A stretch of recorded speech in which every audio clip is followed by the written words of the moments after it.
Disclaimer. We strongly support Article 19 of Indian Constitution about freedom of speech and expression. We respect all religions. Our intention is not to hurt anyone's religious or social sentiments. This video, including examples, images and references, are provided for entertainment and educational purposes only and channel does not promote or encourage any illegal activities. Our aim is only to awaken the society. Thank you. निशानी हैदरी व तारीख टिपू सुल्तान करके एक किताब है जो लिखी है मीर हुसैन अली किरमानी ने।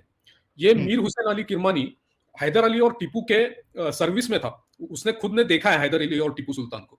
वो अपने किताब में बताता है इस निशाने हैदरी में कि वो टिपू के सर्विस में, मतलब हैदर के सर्विस में तो था ही, लेकिन टिपू के सर्विस में 1782 से लेकर 1786 तक एक अच्छे ओहदे पे था। तो उसने बहुत करीब से टिपू को देखा है। जो लोगों को ये डाउट रहेगा कि भाई दूर वाले लोगों ने लिखा या उनके मरने के कई 100 साल बाद लिखी गई तो हम टोटली इस पे ट्रस्ट नहीं कर सकते, यहाँ वो चीज भी नहीं है। ये वो लोग हैं जो इनको देखे हैं, इनके अंदर रहे हुए हैं और उनके पार्ट है। जी, तो टिपू सुल्तान का जो जन्म हुआ वो 20 नवंबर 1750 को हुआ। तो टिपू का नाम टिपू क्यों रखा, मतलब टिपू क्यों है, इसका जिक्र निशान हैदरी में आता है। हैदर अली को, मतलब टिपू सुल्तान के वालिद को कुछ साल औलाद नहीं हो रही थी, इसलिए उसने टिपू मस्तान औलिया करके चिश्ती ऑर्डर का एक सूफी था। हमने चिश्ती मोइनुद्दीन चिश्ती का बायोग्राफी देखा, उसी ऑर्डर का टिपू मस्तान औलिया एक ये था, सूफी था। उसको हैदर अली ने मन्नत मांगी कि मुझे औलाद हो जाए। तो चूंकि उसको मन्नत मांगने के बाद हैदर अली को औलाद हुई तो उसका नाम टिपू मस्तान के नाम पे टिपू रखा गया। टिपू मस्तान ना ही पैदा होता तो ज्यादा बेहतर होता। जी जी जी जी। तो टिपू मस्तान औलिया का जो टॉम्ब है या जो उनकी मजार है वो अरकाट में है। टिपू सुल्तान के हिस्ट्री में आने से पहले हमको हैदर अली, मतलब उनके जो वालिद है, उनकी हिस्ट्री पहले थोड़ी देखनी पड़ेगी क्योंकि शुरुआत वहीं से होती है। कैनरा करके एक कर्नाटक का वेस्टर्न कोस्ट का ये है पार्ट है, उस पर 1763 में हैदर अली ने हमला किया। उस कैनरा की राजधानी थी बेदनूर। तो बेदनूर का किला था, उस पर हमला किया। देखो यह क्या बोल रहा है अपने सैनिकों को, क्या क्या लो, जर मतलब सोना, नुकरा मतलब सिल्वर, और जनान हसीन अस कौम हिंदू मतलब हिंदू कौम की हसीन लड़कियां या औरतें, ये आप ले लो। ऐसा हैदर ने अपने सैनिकों को हुक्म दिया। ये आता है का जो बाप है वो ये हुक्म दे रहा है। जी जी, निशाने हैदरी पेज नंबर 74-75। तो इसका इंग्लिश ट्रांसलेशन है, on the day of which the siege had continued 1 year, Hyder Ali gave his troops order to make the assault, granting them free permission to retain all their plunder, all articles of gold and silver, and likewise all handsome Hindu women who might be taken. वाह। और जो यहाँ पे मुसल्टे आके ये चालबाजी करने की कोशिश करते हैं कि भाई स्लेवरी को जो है वो रसूलुल्लाह ने खत्म करवा दिया था, ऐसा सिस्टम बनाया कि खत्म हो गई। ओ शर्म से डूब मरो, तुम जिनको अपना अकाबिर मानते हो, बड़े मानते हो, वो भी वही सुन्नत फॉलो कर रहे थे जो तुम्हारे रसूलुल्लाह और सहाबा ने की थी। इनकी सोच आप लोग देखिए। तो हैदर ने जो कैनरा का राज्य लिया था, जाहिर सी बात है वहां से उन्होंने उनके औरतों को उठाया था, तो बगावत तो होनी ही थी। तो सन 1776 में कैनरा के लोगों ने बगावत कर दी। तो हैदर अली ने क्या किया, वहां के जो 10-15 हजार लोग थे तो उनको पेड़ से लटका के फांसी पे चढ़ा दिया, तो जो बगावत कर रहे थे। और 10 से 15 हजार लोगों को, हाँ। कौन सी किताब में लिखा हुआ है ये टिपू सुल्तान के लेटर में आता है। टिपू सुल्तान का लेटर है 13 अगस्त 1786 का, जो उसने लिखा है बदरुज्जमान खान को, उसका एक ऑफिसर था। ये उसका पर्शियन लेटर है ओरिजिनल, और ये ओरिजिनल पर्शियन लेटर है उसका। ये ब्रिटिश म्यूजियम में है, इसका कलेक्शन पूरा रजिस्टर है। लगभग 1000-2000 लेटर्स है टिपू सुल्तान के, वो सब मेरे पास है। वाह भाई वाह, जबरदस्त सत्येन भाई। हाँ, बहुत ये उसका पर्शियन लेटर है। तो टिपू सुल्तान लिखता है इसमें, मतलब हैदर अली ने 10-15 हजार लोगों को पेड़ों से टांगा था, ये हमको पता चलता है टिपू सुल्तान के लेटर से। तो वो बोलता है फारसी में, मालूम शुदे 10-15 हजार आदमान पेश अश 10 साल बर दरख्ता है इन जिला आवेजान शुदे बुद। मतलब 10 साल पहले, मतलब मेरे वालिद के जमाने में 10-15 हजार आदमान, मतलब 10-15 हजार आदमियों को पेड़ से लटकाया था, ये तुमको मालूम है। यह ऐसा बदरुज्जमान खान को बोलता है। बाद अज आन वक्त दरख्ताए मस्कूर इंतजार दिगर मर्दमान दारन, मतलब उस टाइम के बाद अभी वो पेड़ और आदमी मांग रहे हैं। तो वो उसको हुक्म देता है, बायत की शुरूरान इन जिला हर की फसाद व फितना बाशिंदा रा बर दरख्त आवेजान कशद। मतलब मैं तुमको हुक्म देता हूं कि तुम जाओ वहां पे, और वहां पे अभी जो लोग बगावत कर रहे हैं या फिसाद और फितना फैला रहे हैं, उनको उन्हीं पेड़ों पे जाके टांग दो। यानी अगर इस हिसाब से चले, जिस तरीके के ये लोग थे टीपू सुल्तान और उसका बाप, 10-15 हजार लोगों को सिर्फ बगावत कर रहे थे करके पेड़ पे लटका दिया, तो उस हिसाब से जो ये शाहीन बाग में जितने लोग जमा हुए थे फ्री की बिरयानी खाते हुए, अगर इसी को फॉलो करते हुए अगर मोदी साहब भी इनकी सुन्नतों को फॉलो करते, तो उनको भी वहीं पेड़ पे लटका देना चाहिए था फिर। और वैसा अगर करते, करना नहीं है मैं बोल रहा हूं, अगर इनको फॉलो करते तो वैसे ही होता, और अगर ऐसा करते तो ये तो हमारे मोदी साहब को फिर कहां किस लेवल पे लेके चले जाते ये लोग। यानी दोगलापन की भी एक सीमा होती है जो हमारे जो मोमिन हजरात है वो पार कर चुके हैं। यार तुम किसको अपना औलिया मान रहे हो? ऐसे जालिम लोगों को 10-15 हजार किसको बोलते हैं भाई? 10-15 हजार लोगों को बाप ने मरवा दिया, लटका दिया पेड़ से, और बेटा कहता है कि वो पेड़ जो है वो फिर से मतलब प्यासी है। अब हैदर ने मलबार यानी कि आज के केरला में भी अत्याचार किए थे। 1765 में हैदर अली ने मलबार पे हमला किया। हैदर अली और टीपू का एक नौकर था, हिंदू नौकर था, उसका नाम था रामचंद्र राव पंगानूरी। पंगानूर करके एक जगह है कर्नाटक में, वहां से वो आता था, इसलिए उसका नाम था पंगानूरी। उसने एक किताब लिखी है जो मराठी में है, उसका ट्रांसलेशन इंग्लिश में हो चुका है।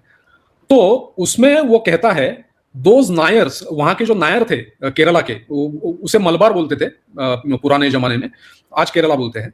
Those Nairs who fell into his hands, मतलब Haidar Ali's hands, were hanged by thousands. मतलब उनको वहां पे भी जो उसके हाथ में मलबारी पड़े, मलबारी हिंदू पड़े, नायर पड़े, हजारों के तादाद में उनको पेड़ों से लटका दिया गया। ही टुक मेन, विमेन एंड चिल्ड्रन, 10 और 15,000 प्रिजनर्स। मतलब औरतें, बच्चे और जवान, 10 से 15,000 प्रिजनर्स उसने ले लिए हैदर अली ने, whom he sent by thousands to lie captive in various parts of Seringapatam country. मतलब श्रीरंगपट्टन जो इसका उसका कैपिटल था, वहां पे 10-15 हजार लोगों को मलबार के कैद करके वहां भेज दिया। अब कैद करने के बाद क्या होता है आपको मालूम है? वुमन, चिल्ड्रन और मेन का उनको स्लेव बनाया जाता है। ये लिखा है memoirs of Hyder and Tipu, page number 14। ये किसकी किताब है? ये रामचंद्र राव पंगानूरी करके हैदर और टीपू का ही नौकर था। अच्छा, उसका ओके। उसका इंग्लिश ट्रांसलेशन है। उसका जो ओरिजिनल किताब है वो मराठी में, उसका इंग्लिश ट्रांसलेशन हो चुका है। मलबार में हैदर ने अत्याचार किए, वो निशाने हैदरी में भी आते हैं। तो वो फारसी लिखता है, अक्सर जनान आन कौम रा गिरफ्त बर लश्कर यान खुद बख्शीद। मतलब आपने देखा कि बेदनूर में हैदर अली ने वहां के हसीन हिंदू औरतों को लूटने के लिए कहा था, यहां भी उसने वही किया। अक्सर जनान आन कौम रा गिरफ्त बर लश्कर यान खुद बख्शीद। When, however, the deceased Nawab conquered this country, he abolished this abominable custom. अभी वो custom क्या थी मैं थोड़ी देर में बताता हूँ। And seizing many of the women, he gave them to his own soldiers. मतलब उनकी जो औरतें हैं वो उनको जबरदस्ती पकड़कर अपने सोल्जर्स में बांट दिया। हाँ, नबी की सुन्नत नबी, हक है, सोल्जर्स में बांट दिया। क्या बात है, सुन्नत रसूल को फॉलो किया है मलबार के लोगों में।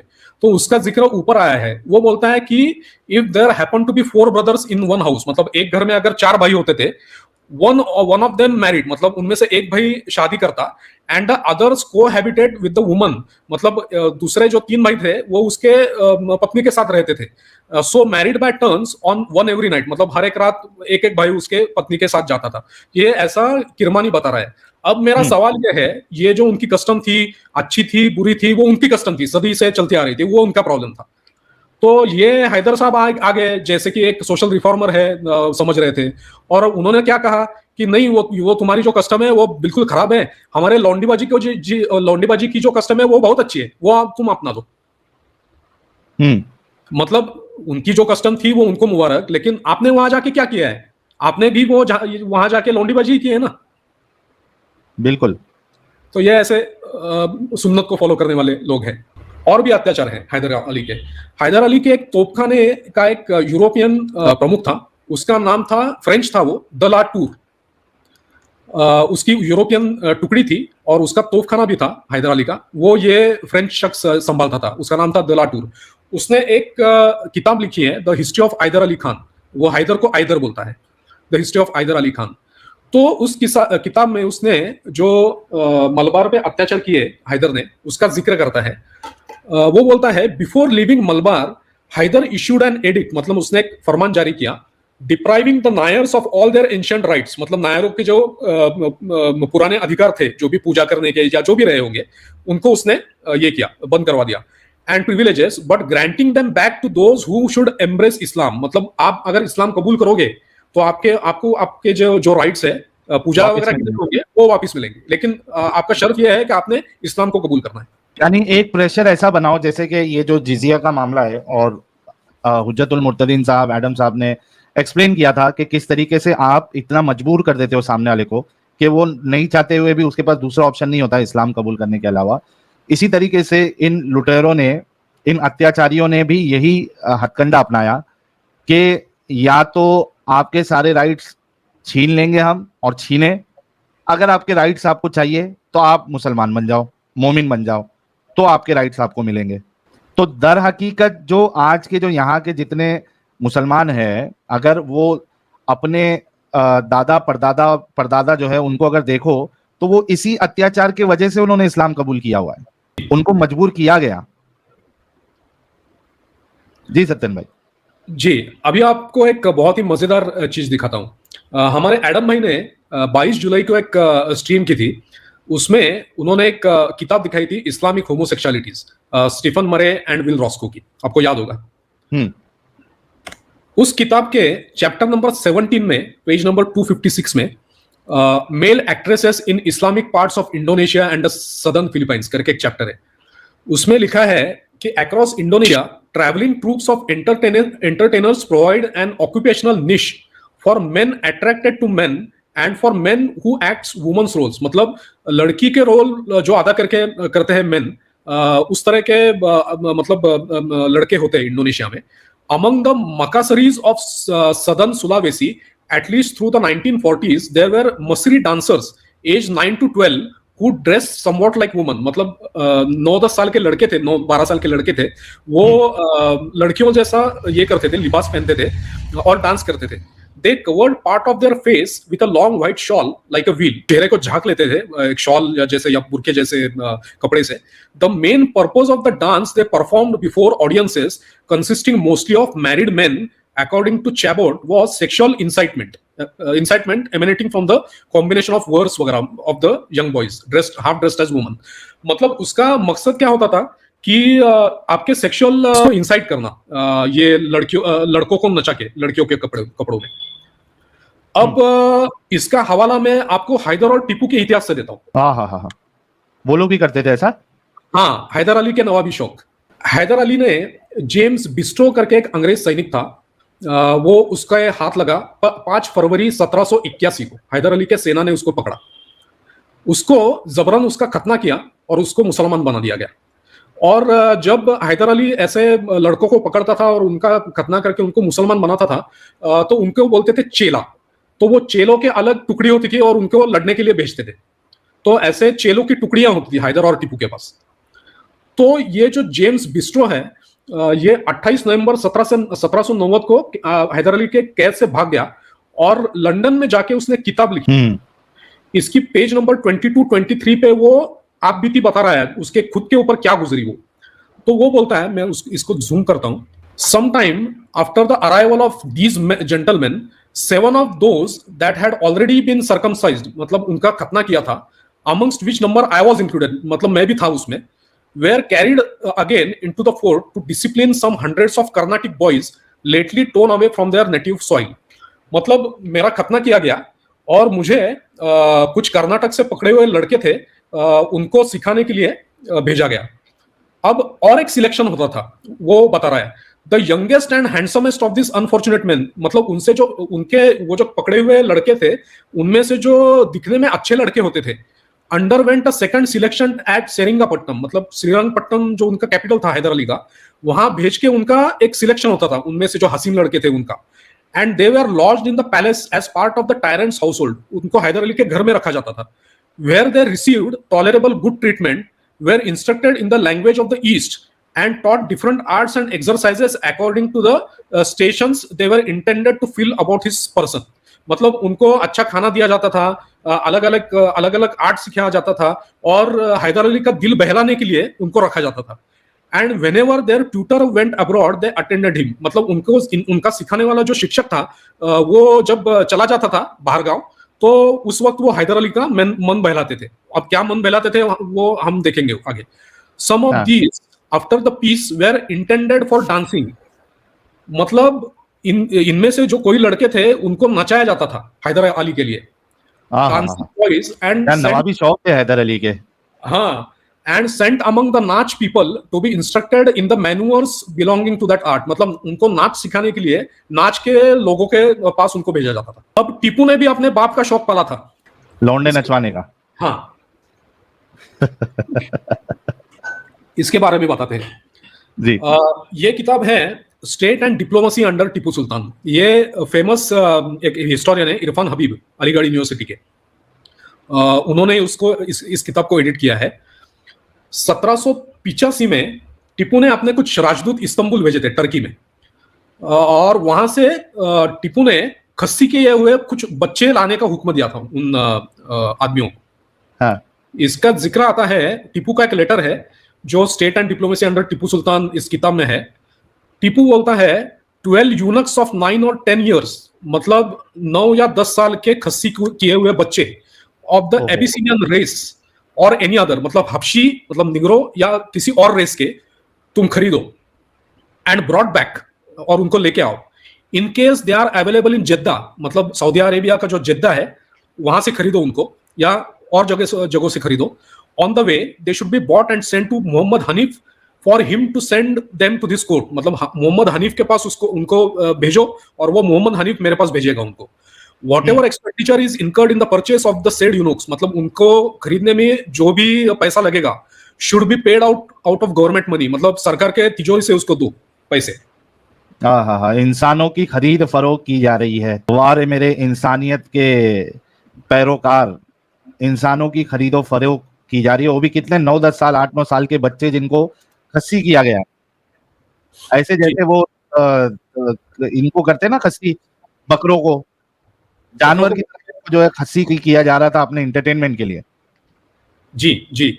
और एक लेटर में आगे वो बोलता है, ताकि वो भूले नहीं, मतलब एक पहले वाले लेटर में उसने बोला है, फिर भी उसने रिमाइंड किया है उनको और एक लेटर में। You should tell them to buy the grain for their diet and loading it on the ship start on the voyage to the port of Corial। ये देखो, ये फिर से उसने जिक्र किया है। 12 eunuchs खोजा of the age of 9 or 10 years of the Abyssinian Habshi race or other race should also be obtained and brought over।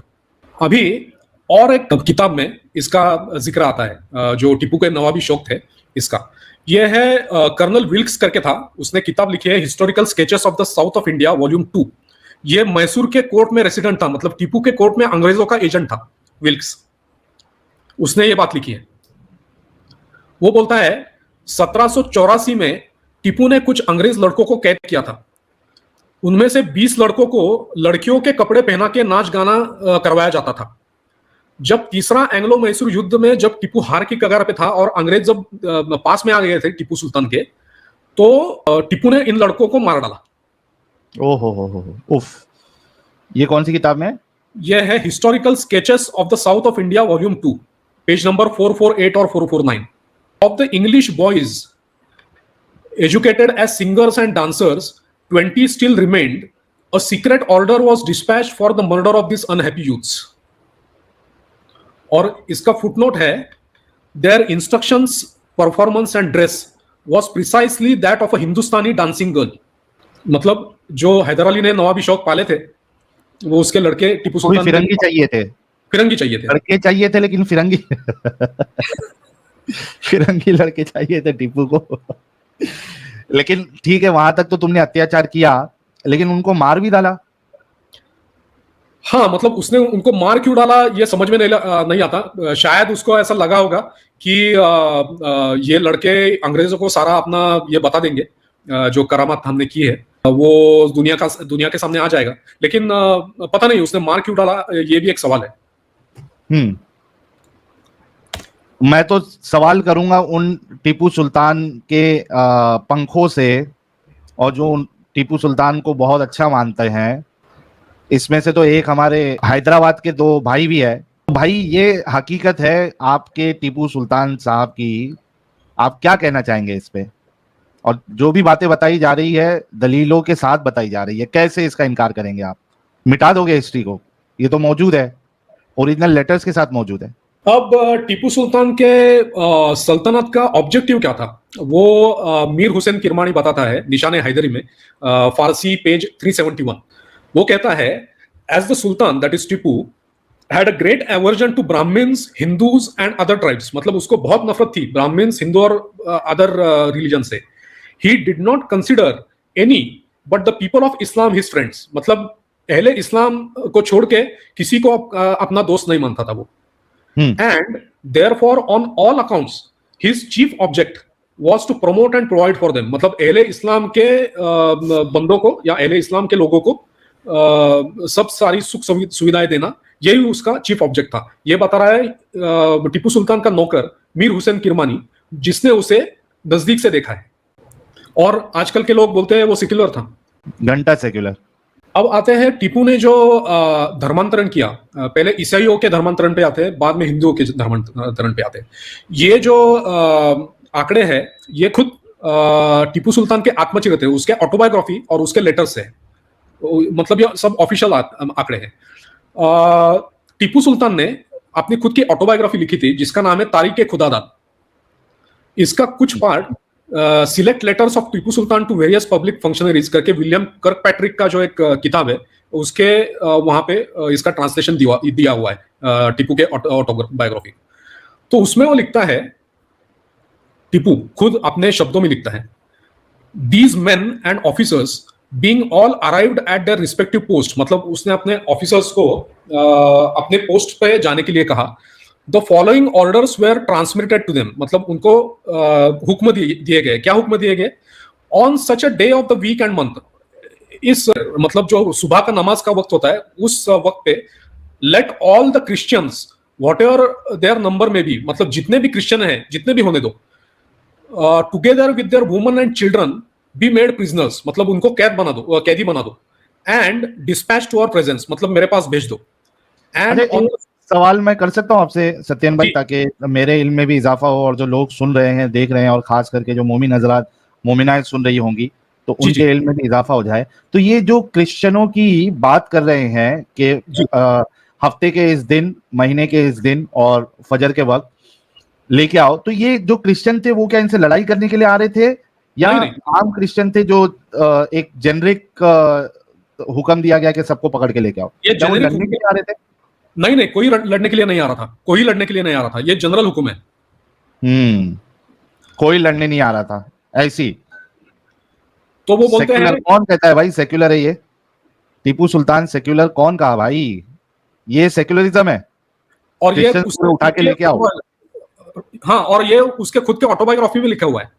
तो ये ओवैसी साहब और ये बाकी लोग जो, इन्होंने कभी टीपू सुल्तान की ऑटोबायोग्राफी कभी पढ़ी नहीं है क्या? क्या पढ़ के भी अनजान बन रहे? मेरे को नहीं लगता उन्होंने पढ़ी होगी, या पढ़ी भी होगी तो गुमराह करते हैं लोगों को। चलिए देखते हैं आगे क्या है और हकीकत। वो बोलते हैं, together with their women and children be made prisoners and dispatch to our presence, and on the sealed cover or superscription of each of this dispatches, मतलब उनको लेटर भेजे गए थे उनके जो अधिकारी थे उनको, was specified the day of the week and month on which it was to be open and read, मतलब जिस दिन आपको ये लिफाफा खोलना है उसका डे और दिन और समय उस पर लिखा गया था, तो उस वक्त ही आपको खोलना है, जो ऑर्डर है टीपू सुल्तान के वो। Accordingly our orders were everywhere open at the same moment, मतलब सभी जगहों पे, अलग अलग जगह थे, अलग अलग गांव थे, अलग अलग गांव पे उन अधिकारियों ने उस समय उस लिफाफे को खोला। And at the same hour, मतलब उसी समय, namely that of the morning prayer, मतलब फजर के नमाज के टाइम पे, where the whole of the Christians male and female without the exception of a single individual, एक भी को नहीं छोड़ा, सभी क्रिश्चियन मेल और फीमेल को प्रिजनर बनाया। और कितने थे? To the number of 60,000, 60,000। और उनको आगे क्या हुआ, उनका क्या आगे, when they were duly fed and clothed and ultimately admitted to the honor of Islamism. ये टीपू सुल्तान के ऑटोबायोग्राफी में आता है. यहाँ पे है 60,000 क्रिश्चियंस कन्वर्टेड टू इस्लाम. उनको मुसलमान बना दिया. अब एक मराठी लेटर है जिसका डेट है 16 जून 1974. 1974 नहीं है, 1784. I am sorry.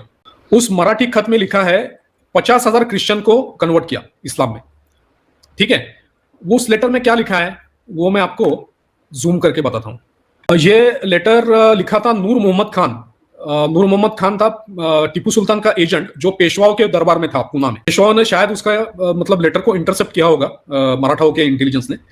तो उस लेटर में लिखा है the Hazrat Ali the prophet son in law and the fourth khalifa was born on 13th Rajab considering it as a great day. मतलब हजरत अली के बर्थडे पे जो कि रसूलुल्लाह के सन इन लॉ थे और चौथे खलीफा थे, उनका बर्थडे बड़ा दिन है, इसलिए 50,000 Christians including men, women and children were made Mussulmans and admitted into the religion of Islam.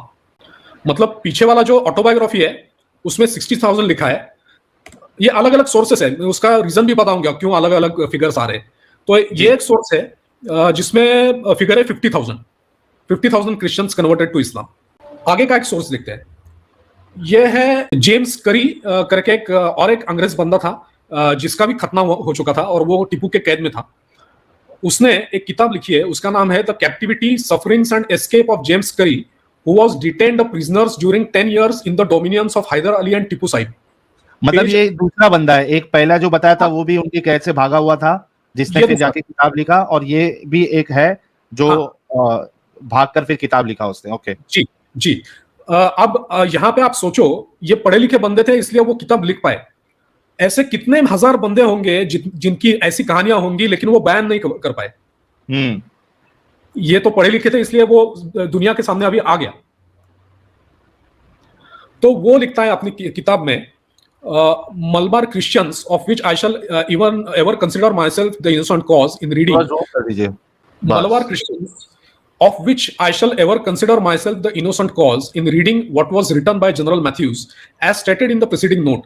Their country was invested by Tipu's army and they were driven, men, women and children, to the number of 30,000 to Seringapatam, where all who were fit to carry arms were circumcised and formed into 4 battalions. मतलब ये बोल रहा है 30,000 main, woman और children को श्रीरंगापट्टनम में टीपू ले गया और उनमें से जो लड़ने के काबिल थे उनका खतना करके उनको मुसलमान बना दिया. ये फिगर देता है 30,000. ये हर किसी के खतने ही करवाते जा रहा था, पेंसिल चलवाते जा रहा था टीपू. बिल्कुल बिल्कुल.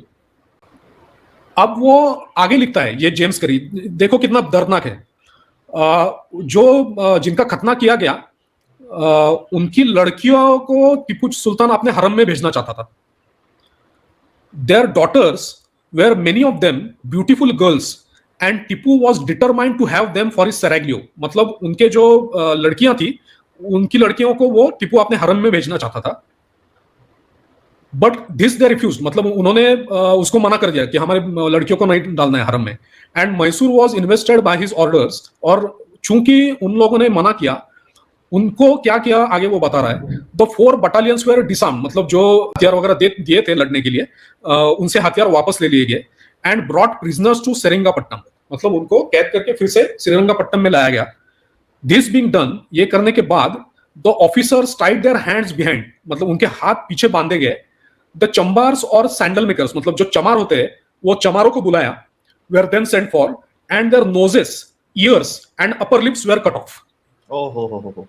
उनके नाक, कान और होठों के ऊपर वाले होठ काट दिए गए. क्यों काट दिए गए? क्योंकि उन्होंने अपने लड़कियों को टीपू के हरम में भेजने से मना कर दिया. They were mounted on asses, उन्हें गधों पे बिठाया गया. Their faces towards the tail and led through पट्टम, मतलब उनको गधों पे बिठा के श्रीरंगापट्टनम से उन्हें चलाया गया. With a wretch before them proclaiming their crime, मतलब एक आदमी उनके आगे चल के उन्होंने क्या किया है वो बता रहा था लोगों को. One fell from his beast, मतलब एक उनसे गधे से नीचे गिर गया. And expired on the spot due to the loss of blood. बहुत मतलब उनका नाक कान काटा था उसका, इसलिए वो लॉस ऑफ ब्लड होने से मर गया तुरंत. Such a mangled and bloody scene excited the compassion of numbers and our hearts were ready to burst at the inhuman sight. यार ये जो अभी हमने हमास के आतंकवादियों ने जिस तरीके से अत्याचार का नंगा नाच किया था, हम सब ने, पूरी दुनिया ने देखा। आप देखिए टीपू जो कर रहा था वो तो और भी दर्दनाक है यार। कितने सारे लोगों, चलो ये जो हमास के जो आतंकवादी थे वो इतने लोगों को नहीं कर पाए, लेकिन ये तो यार पूरी भीड़ को ये पकड़कर जो इस तरीके का काम कर रहा था, पीसफुल मजहब के मानने वाला टीपू सुल्तान। जितने लोग देख रहे हैं, मुझे आप लोग कमेंट में बताइए कि किस यानी कितने लोगों को ये चीजें पता थी पहले, ये स्ट्रीम से पहले, और ये स्ट्रीम कितना इंपॉर्टेंट है लोगों तक हकीकत को पहुंचाने के लिए। कितने लोगों को पता थी ये सारी चीजें रेफरेंसेस के साथ? कमेंट में बताइए आप लोग। जी सत्यन भाई, आप कंटिन्यू करिए। और एक बंदा था जिसका नाम था जेम्स ब्रिस्टो। इसका पहले भी नाम हमने लिया था, वो भी टीपू के कैद में था, उसका भी खतना किया हुआ था। उसका किताब है narrative of sufferings of James Bairstow.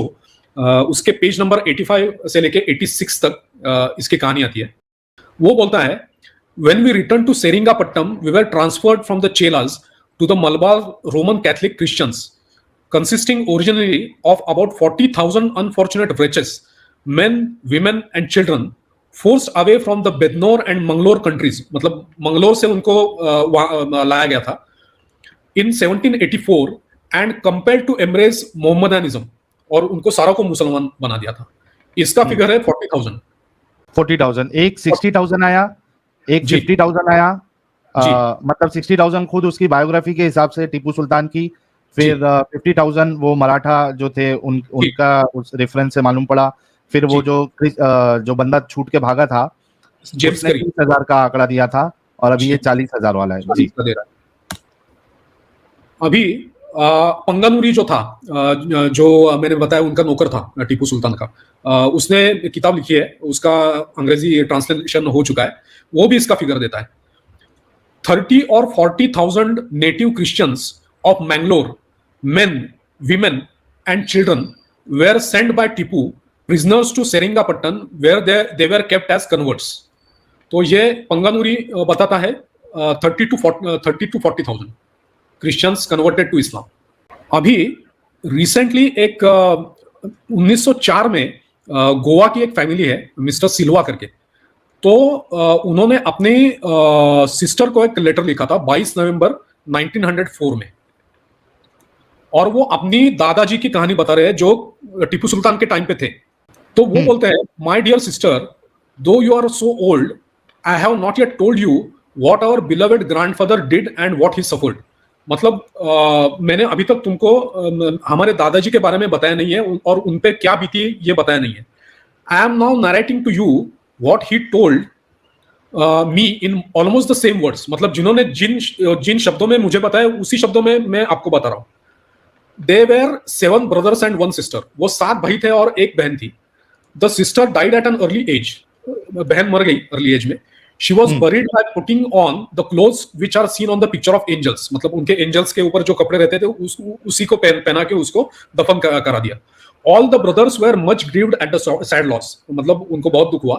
After this, और राक्षसा नेम्ड बाय टीपू सुल्तान। वो टीपू सुल्तान को क्या विशेषण लगा रहा है देखो, राक्षस कह रहा है, राक्षस। आफ्टर दिस किधर है ये रेफरेंस किधर है, ताकि लोगों को मैं बताता हूं आपको। आफ्टर दिस राक्षस by the name Tipu Sultan seized all the Christians from Sadashivgarh to Kurg and marched them to Pattan, मतलब श्रीरंगापट्टन। My grandfather and all his brothers also were taken by the sepoys। मतलब उनके दादाजी और उनके भाइयों को भी टीपू ने ले गया उस पे।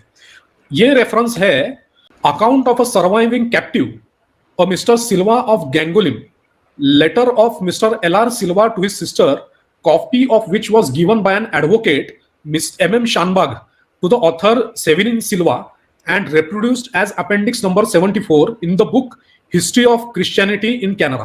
ये बुक है history of Christianity in Canada. इस बुक में इस लेटर को छापा गया है। ये कनाडा वही जगह की बात है ना, अपना वेस्ट ऑफ कर्नाटका, बेदनूर। हाँ, तो अभी हैदरनगर पहले बोलते थे, हैदर अली ने जब कैप्चर किया था, मराठों ने फिर से उसको कैप्चर किया, तब हैदर निकल दिया, सिर्फ नगर नाम रखा, तो अभी उसको नगर बोलते हैं। अच्छा, तो अभी हमने देखा, ये समरी है। टीपू का जो ऑटोबायोग्राफी है उसमें फिगर आता है 60,000। और भी हवाले हैं, मैंने सब आपको दिखाया नहीं टाइम के चलते। ये जो येलो में मैंने मार्क किए ये सब हमने देखे हैं। टीपूज मेमोयर्स, तारीख खुदादाद, टीपू की ऑटोबायोग्राफी। टीपूज लेटर ऑफ 1784, 50,000, मतलब जो मराठी लेटर था। जेम्स करी का अकाउंट 30,000। ब्रिस्टो का अकाउंट 40,000। पंगानुरी का अकाउंट 30 to 40,000। और भी बहुत सारे लोगों ने इसके बारे में लिखा है, जैसे एक पोर्तुगीज पादरी ने लिखा है, एक पोर्तुगीज वाइसरॉय ने लिखा है, फिर एक पोर्तुगीज वाइसरॉय ने लिखा है, फिर टिपू के एक अधिकारी ने भी लिखा है 1790 में। वो भी अलग अलग फिगर्स देते हैं। तो आप देखिए, कोई भी हादसा होता है आज के जमाने में भी, तो जो विक्टिम्स होते हैं वो अलग अलग आंकड़े आते हैं मीडिया में। कोई बोलता है 10,000 मर गए, कोई बोलते हैं 20,000 मर गए, कोई बोलते हैं 5,000 मर गए। तो इसका आप एवरेज भी निकालो तो आप बोल सकते हैं कि 30 से 40,000 क्रिश्चियनों का धर्मांतरण किया था टीपू ने। अरे सर जी, मैं तो कहता हूँ एवरेज छोड़ दो, बाकी नंबर छोड़ दो, सबसे कम वाला नंबर ले लो। हाँ, 20,000 20,000 ले लो। हाँ, तो 20,000 भी कम है क्या? बिल्कुल सही बात है। अभी ये कोई मोमिनों के साथ इस तरीके से किया जाए तो कितना आरआर फैलाएंगे, पूरा यहां से लेके पूरा वो अपने आप को शाना समझने वाला फेक फैक्ट चेकर, तो वो दूसरी दो, तुम एक दो किस्से को लेके तुम पूरी दुनिया में बवालचा जो मचा देते हो, ये फैक्ट चेक तुमने क्यों नहीं किया? अपने बापों का फैक्ट चेक करके तुमने दुनिया को क्यों नहीं बताया? तुमको तो बहुत शौक है फैक्ट चेक करने का, ये भी फैक्ट चेक करो, है हिम्मत? चलो यहां ये स्ट्रीम का फैक्ट चेक कर लो, जो हवाले बताए गए, रेफ्यूट करो, डालो अपने ट्विटर अकाउंट पे, हैंडल पे, क्या क्या गलत बताया है, करो फैक्ट चेक। जितने लोग हैं, ये मैं कोशिश करूंगा, ये वाला जो पार्ट है पूरा जब कंप्लीट हो जाएगा, इसको मैं ट्विटर पे अपलोड करूंगा।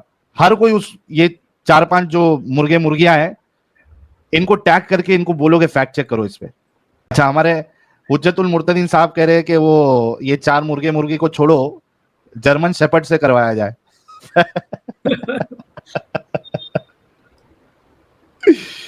जी, आगे बढ़ते हैं थोड़ा। जी, अब आते हैं हिंदुओं के धर्मांतरण पे।